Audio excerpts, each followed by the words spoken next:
also said he would be announcing a starting quarterback within 2 weeks prior to the first preseason game. Are you that guy? You know, all you can do is come out here and show the talents that God's blessed you with and continue to work hard every day. So I think everybody's coming out here knowing that nothing's guaranteed.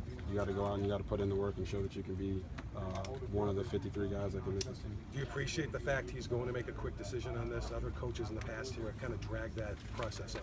I think coach is going to come out and see what he needs to see and make that decision. And it's our job as players to put our best foot forward. Robert, Josh Gordon yesterday referred to you as his big brother. He wanted to be next to you in the locker room. He's going to lean on you. Can you talk about what it means to have him here, and what do you think your role is in keeping him active? You know, I think my role with Josh is no different than my role with every other guy on this team, is to be a leader. You know, he's got a lot to prove. We all have a lot to prove. And most of that proving has to do to ourselves, you know, to our owners, to this organization, to our fans. So, you know, Josh is a great player. Everyone knows that. And he's made the mental decision to come back and give it his all. And I'm glad that he considers me and can look at me as a big brother, someone he can lean on. So, you know, that being said, you know, we're looking forward to him helping his team win. Does he seem any different to you? You know, we basically grew up together in college. You know, I had him there with me for 2.5 years. So, you know, I know who Josh is. And like I've always told him, he's always been family. He'll always be family. I know what he has to do to overcome some of the obstacles that he's put himself into. So for me, he's always been that guy. If you talk to him, you're going to love him. You know, if you're around him, you're going to think he's a great guy. He just made a couple mistakes, and it's his job and our job to help him no longer make those mistakes. Have you ever mentored a guy who has been through as much as he has? Yeah, I probably can't say that I have. But like I said, we go way back to Baylor, and that's family. You know, all the Baylor guys around the league know that. So I hope they all have a great training camp. So Robert, did you put in a good word for him to come back? I mean, did you talk to Hugh, maybe Jimmy Haslam and Jim Brown, and really vote for him to come back onto this team? Yeah, I don't think it was just me that did that. You know, I think the coaches wanted to see him. They wanted to give him a fresh slate, an opportunity to write his own story, erase the tape and record a new message. So I don't think it was just me that did that. But I think everybody had a piece pitching in and saying, look, we got to give this guy another chance and be there for him because he's one of us. Knowing him, Josh as a player, and now getting to know Corey Coleman as a player, the two of them on the same field, what does it mean? How different are they? We know one, the other. So explain what having two weapons like that in a passing game would be. I mean, it's big. You know, anytime you can step on the field and have two guys that run 4.3, you know, it's your advantage. But they're here to work with the rest of the receivers, and we trust all those guys when they step out there on the field that they're going to make plays. Josh is proven that he can make plays being an all-pro, and Corey's a rookie who's a first-round pick. But as you guys have seen out here in the offseason, he can make plays as well. So a lot of guys can pitch in, and we're just looking to find the best guys to help us go out there and attack defenses. You went through not playing last year. If by some reason somebody else starts here, you going to be good with that?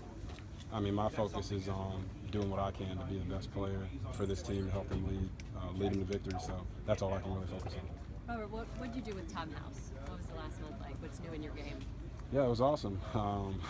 I can't tell any secrets, but went out to California, worked with Tom and Adam and a bunch of guys, and really just got down to the nitty gritty and worked hard, continued to work hard on the things that Coach wanted me to improve on, that I wanted to improve on. So that when I came back, I was ready to go, and I feel ready to go. How much different is your game now than when you first broke in? To the league? Or? Yeah, like how much have you had to adapt your style of play and, coming back from injury back a couple years ago? Yeah, I mean, I think the obstacles that are placed before you. Sorry about that, guys. Didn't mean to drop the recorder. I think the obstacles that you face in the league only build your character. I've had an opportunity to face a lot of obstacles through the 4 years of my career, and I think that they've helped build me up and allow me to handle any situation. So every time I step out here, I'm not really worried about what I've been through. I know how I can see the game through Hugh's eyes, through pep size, and that's all that matters. Go out there, execute it the way they want it to be executed, play the game freely, and let your natural skill show. How much is Josh McCown, and Cody Kessler, and even Austin, how much of a push are you getting from these guys in this competition? Yeah, and I think we, as a group, it's a great quarterback group. The room is awesome to be able to go in with those guys and study, learn the game, see how different guys see the game. I think all of us take a little bit from each other. Obviously, there's only one of us that runs 4.3, but they like to race me a lot, just in little things. Gotcha, Rob. Okay, I understand.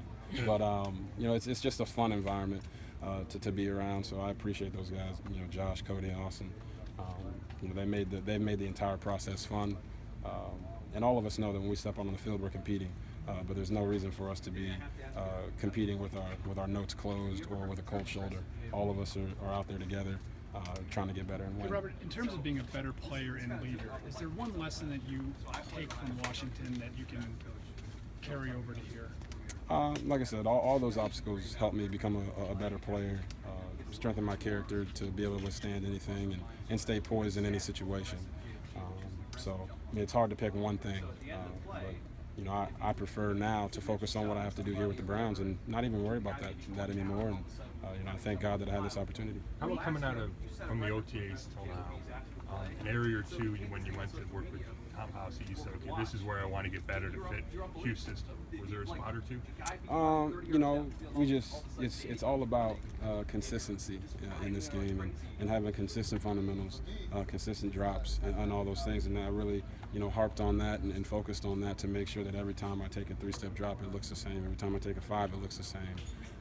It helps you in a lot of areas. It helps your receivers stay in rhythm, helps you stay in rhythm, and helps you give less keys to the defense. So I think all those things were things I harped on with Tom House, Adam, and a couple of guys that came out to California to throw with me. Did you get any time to relax, or was it all work during the break? I think you have to find your time to relax, but there's no such thing as a day off. Your mind never stops working on football.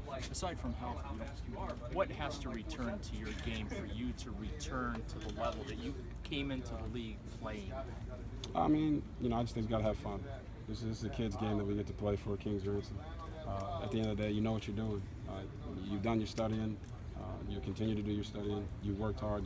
You've run. You've lifted all those things, and now you just got to come out here and have fun. And I think that's the beauty of the game. The more fun you have, the easier it is for you to play freely and go out and make plays. Are you having All right, fun? just a couple more. Yeah, I'm having a lot of fun. There's about 11 practices between now and the first preseason game when Hugh says he would like to have his starter name.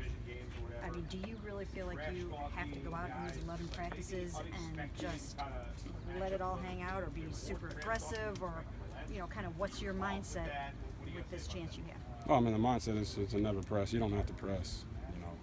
If you're Michael Johnson running the 400, you don't have to try to run the 400 harder just because it's the Olympics. You just go out and you do what you're supposed to do. And I think that's the focus for every player.